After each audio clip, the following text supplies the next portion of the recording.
Hello प्यारे बच्चों, कैसे हैं? सुप्रभात। तो आज मैं कक्षा 6 को हिंदी व्याकरण में पाठ 10 पढ़ाऊँगा। पाठ 10 का नाम है क्रिया और उसके रूप। क्रिया और उसके रूप। क्रिया। नीचे दिए गए वाक्यों को पढ़िए। हिरन दौड़ रहा है, गाय घास चर रही है, सूर्य उग रहा है, मोर नाच रहा है, बच्चे खेल रहे हैं, मदन फल खा रहा है। ऊपर के वाक्यों में रंगीन शब्दों से हमें यह पता चलता है कि क्या कार्य हो रहा है। इसी को क्रिया कहते हैं। जिन शब्दों के द्वारा किसी कार्य के होने अथवा किए जाने का पता चलता है उन्हें क्रिया कहते हैं।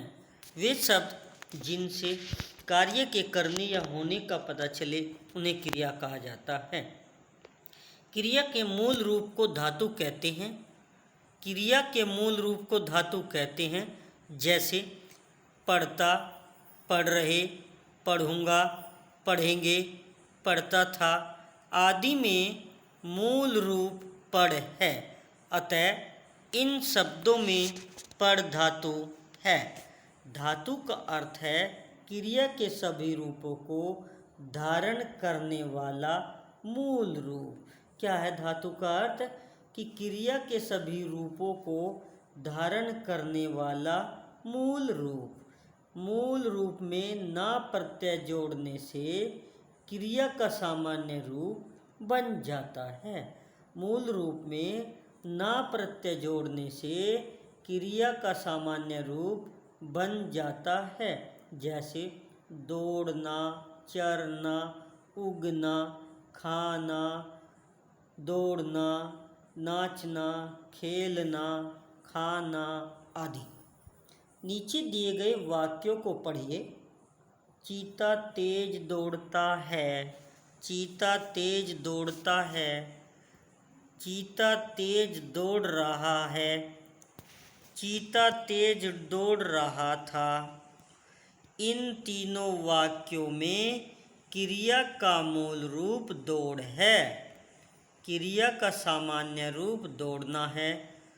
ता है, रहा है, रहा था क्रिया की सहायक क्रियाएं हैं जिसके द्वारा कार्य किया जाता है अर्थात क्रिया होती है, उसे कर्ता कहते हैं। जिसके द्वारा कार्य किया जाता है अथवा अर्थात क्रिया होती है उसे कर्ता कहते हैं। कर्ता द्वारा किए गए कार्य का प्रभाव जिस पर पड़ता है उसे कर्म कहते हैं। जैसे बच्चा पुस्तक पढ़ रहा है, कर्ता बच्चा, क्रिया पढ़ रहा है और कर्म हुआ पुस्तक। कर्ता कौन हुआ? बच्चा, क्रिया क्या हुई? पढ़ रहा और कर्म पुस्तक। इसी प्रकार घोड़ा घास खाता है, कर्ता घोड़ा, क्रिया खाता है, कर्म घास। डॉक्टर मरीज देखता है, कर्ता है डॉक्टर, क्रिया है देखता है, कर्म है मरीज। अब आते क्रिया के भेद। कर्म के आधार पर क्रिया के दो भेद होते हैं, सकर्मक तथा अकर्मक क्रिया। कर्म के आधार पर क्रिया के दो भेद होते हैं, सकर्मक क्रिया और अकर्मक क्रिया। सकर्मक क्रिया, जिस क्रिया के साथ कर्म रहता है वह क्रिया सकर्मक कहलाती है। जिस क्रिया के साथ कर्म रहता है वह क्रिया सकर्मक कहलाती है। जैसे सरिता खाना पका रही है। यहाँ पर पका रही है क्रिया का प्रभाव कर्ता सरिता पर न पड़कर कर्म खाना पर पड़ रहा है। अतः पका रही है सकर्मक क्रिया है। इस क्रिया के दो भेद होते हैं, एक कर्मक क्रिया तथा द्विकर्मक क्रिया। सकर्मक क्रिया के भी दो भेद हुए, एक कर्मक क्रिया और द्विकर्मक क्रिया। एक कर्मक क्रिया, जिस क्रिया का एक ही कर्म होता है तो वह एक कर्मक क्रिया कहलाती है। जैसे चपरासी घंटी बजाता है, चपरासी घंटी बजाता है। यहाँ पर बजाता है क्रिया का एकमात्र घंटी कर्म है, यानी क्रिया का एकमात्र कर्म क्या है? घंटी। द्विकर्मक क्रिया, जिस क्रिया के दो कर्म होते हैं उसे द्विकर्मक क्रिया कहते हैं। जैसे अध्यापक रमेश को पुस्तक देते हैं। यहाँ देते हैं क्रिया के दो कर्म रमेश तथा पुस्तक हैं, तो यहाँ क्या हुई? द्विकर्मक क्रिया। अब आता है नंबर 2, अकर्मक क्रिया। जिस क्रिया के साथ कर्म की आवश्यकता नहीं होती उसे अकर्मक क्रिया कहते हैं। जिस क्रिया के साथ कर्म की आवश्यकता नहीं होती उसे अकर्मक क्रिया कहते हैं। जैसे बालक सो रहा है। यहाँ पर सोने की क्रिया का प्रभाव सीधा कर्ता पर पड़ रहा है, अतः सो रहा है क्रिया अकर्मक है, क्योंकि सोने के द्वारा सोने पर या सोने के कारण उसका किसी दूसरे पर प्रभाव नहीं पड़ रहा, तो इसलिए अकर्मक क्रिया हो गई। संरचना के आधार पर क्रिया के 4 भेद होते हैं। संरचना यानी बनावट के आधार पर क्रिया के 4 भेद होते हैं। नंबर 1 संयुक्त क्रिया, नंबर 2 नाम धातु क्रिया, नंबर 3 प्रेरणार्थक क्रिया और नंबर 4 पूर्वकालिक क्रिया। संयुक्त क्रिया, नाम धातु क्रिया, प्रेरणार्थक क्रिया तथा पूर्वकालिक क्रिया। अब नंबर 1 संयुक्त क्रिया। जो क्रिया 2 अथवा 2 से अधिक क्रियाओं के योग से बनती हैं उसे संयुक्त क्रिया कहते हैं। इसमें प्रथम क्रिया मुख्य क्रिया कहलाती है और द्वितीय क्रिया सहायक क्रिया कहलाती है। जो पहली क्रिया होगी वो मुख्य होगी और जो दूसरी क्रिया है वो उसकी सहायक क्रिया कहलाती है। जैसे बालक पुष्प चुनने गया, यहाँ पर चुनने मुख्य क्रिया है और गया उसकी सहायक क्रिया है। नंबर 2 प्रेरणार्थक क्रिया। जहाँ पर कर्ता स्वयं कार्य न करके किसी अन्य व्यक्ति को प्रेरणा देकर उससे कार्य करवाता है तो वहाँ पर प्रेरणार्थक क्रिया होती है। जैसे माँ ने पुत्र से पत्र लिखवाया, यानी माँ ने प्रेरणा देकर पुत्र से पत्र लिखवाया। यहाँ कर्ता माँ स्वयं पत्र न लिखकर पुत्र द्वारा लिखवाती है, अतः लिखवाया प्रेरणार्थक क्रिया है। नंबर 3 पूर्वकालिक क्रिया। मुख्य क्रिया से पहले घटित क्रिया को पूर्वकालिक क्रिया कहते हैं। यह क्रिया कर प्रत्यय से बनती है। जैसे मैं नहाकर स्कूल जाता हूँ। नहाकर, यहाँ स्कूल जाना मुख्य क्रिया है किंतु नहाना उससे पहले समाप्त होने वाली क्रिया है, अतः नहाकर पूर्वकालिक क्रिया है।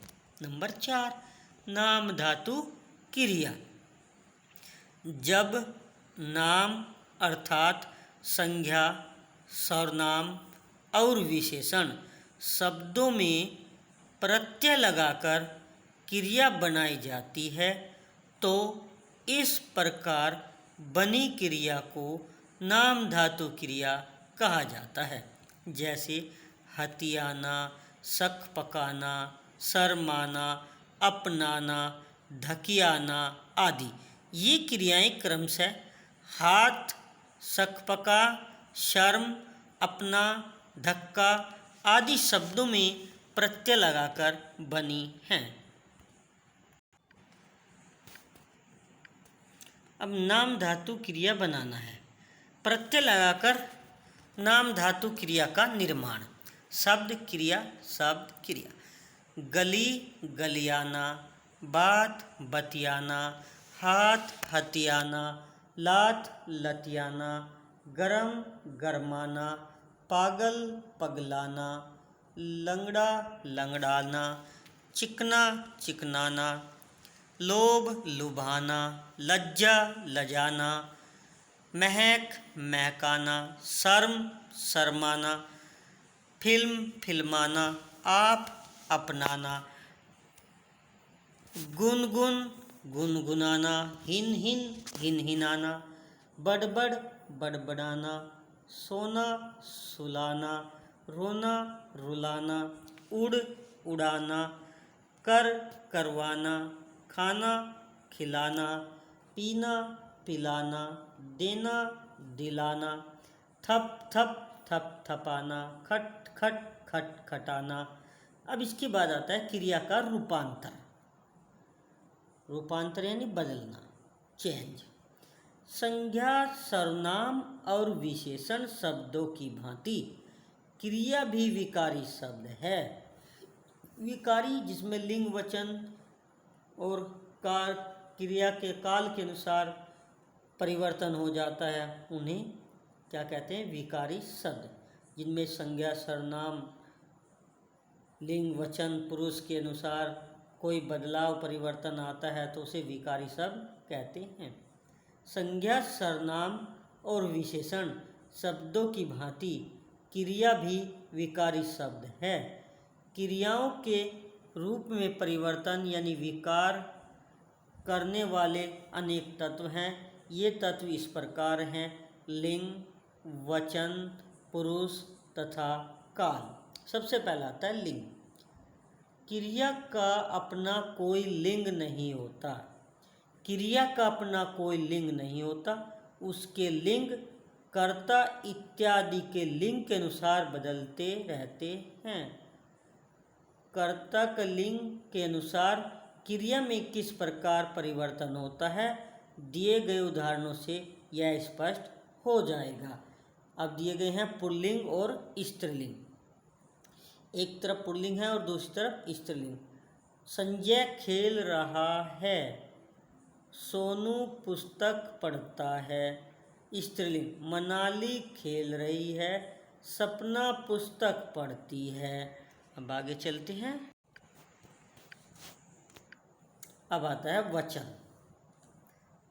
कर्ता के वचन के अनुसार क्रिया में के भी एक वचन और बहुवचन दो रूप होते हैं। यानी कर्ता के वचन के अनुसार क्रिया के भी एक वचन और बहुवचन दो रूप होते हैं। वचन के अनुसार उसमें किस प्रकार परिवर्तन होते हैं उसको उदाहरणों से स्पष्ट किया जा रहा है। एक वचन, बहुवचन। बच्चा स्नान कर रहा है, बहुवचन। बच्चे स्नान कर रहे हैं। बच्चा था तो वहाँ बच्चे आ गए। यहाँ कर रहा है, वहाँ कर रहे हैं। मछली तैरती है, मछलियाँ तैरती हैं। अब पुरुष। कर्ता के पुरुष के अनुरूप भी क्रिया के रूप में परिवर्तन होता है। जैसे कर्ता के पुरुष के अनुरूप भी क्रिया के रूप में परिवर्तन होता है। जैसे पुरुष एक वचन, बहुवचन। उत्तम पुरुष मैं सोता हूँ, बहुवचन हम सोते हैं। मध्यम पुरुष तू सोता है, बहुवचन तुम सोते हो। पुरुष अन्य पुरुष एक वचन वह सोता है, बहुवचन वे सोते हैं। अब काल। काल के अनुसार भी क्रिया के रूप में परिवर्तन होता है। जैसे भूतकाल, वर्तमान काल, भविष्यत काल। भूतकाल मैंने खाना खाया, वर्तमान काल मैं खाना खा रहा हूँ। भविष्यत काल मैं खाना खाऊंगा। अब भूतकाल में कल वर्षा हो रही थी, वर्तमान आज वर्षा हो रही है। भविष्यत काल कल वर्षा होगी। प्यारे बच्चों, ये पाठ पढ़ा दिया गया, समझा दिया गया। आप भी इसको पढ़ें, समझें, 2-3 बार पढ़ें। जितनी बार पढ़ोगे आसान हो जाएगा। अब आओ इसको दोहरा लें। यहाँ जो दोहराने वाली बात होती है पूरे पाठ में जो भी पढ़ाया गया, बताया गया, समझाया, वो इन्हीं पॉइंट्स के अंदर होता है जो ये दोहराव में होता है, दोहराले में। तो इनको ज़रूर पढ़ना चाहिए। पॉइंट फर्स्ट, पहला नंबर, जिन शब्दों से कार्य के करने या होने का पता चलता है उन्हें क्रिया कहते हैं। जिन शब्दों से कार्य के करने या होने का पता चलता है उन्हें क्रिया कहते हैं। क्रिया के मूल रूप को धातु कहते हैं। क्रिया के मूल रूप को धातु कहते हैं। कर्म के आधार पर क्रिया के दो भेद होते हैं। कर्म के आधार पर क्रिया के दो भेद होते हैं, सकर्मक क्रिया तथा अकर्मक क्रिया। जिन क्रियाओं में कर्म होता है और क्रिया का प्रभाव कर्म पर पड़ता है उन्हें सकर्मक क्रियाएं कहते हैं। यानी जिन क्रियाओं में कर्म होता है और क्रिया का प्रभाव कर्म पर पड़ता है तो उन्हें सकर्मक क्रियाएं कहते हैं। नेक्स्ट नंबर, जिन क्रियाओं में कर्म नहीं होता उन्हें अकर्मक क्रियाएं कहते हैं। जिन क्रियाओं में कर्म नहीं होता उन्हें अकर्मक क्रियाएं कहते हैं। संरचना के आधार पर क्रिया के चार भेद होते हैं।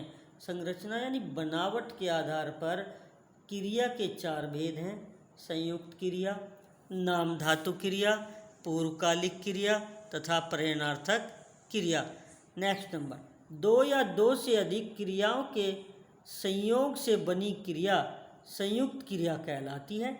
दो या दो से अधिक क्रियाओं के संयोग या मेल से बनी क्रिया संयुक्त क्रिया कहलाती है। जहाँ पर कर्ता स्वयं कार्य न करके किसी अन्य को प्रेरणा देकर कार्य करवाता है वहाँ प्रेरणार्थक क्रिया होती है। जहाँ पर कर्ता स्वयं कार्य न करके किसी अन्य को प्रेरणा देकर कार्य करवाता है तो वहाँ प्रेरणार्थक क्रिया होती है। मुख्य क्रिया से पहले घटित क्रिया को पूर्वकालिक क्रिया कहते हैं।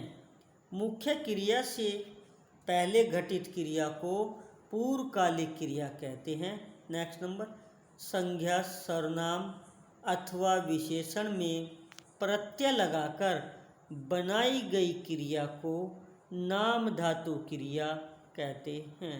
संज्ञा, सर्वनाम अथवा विशेषण में प्रत्यय लगाकर बनाई गई क्रिया को नाम धातु क्रिया कहते हैं।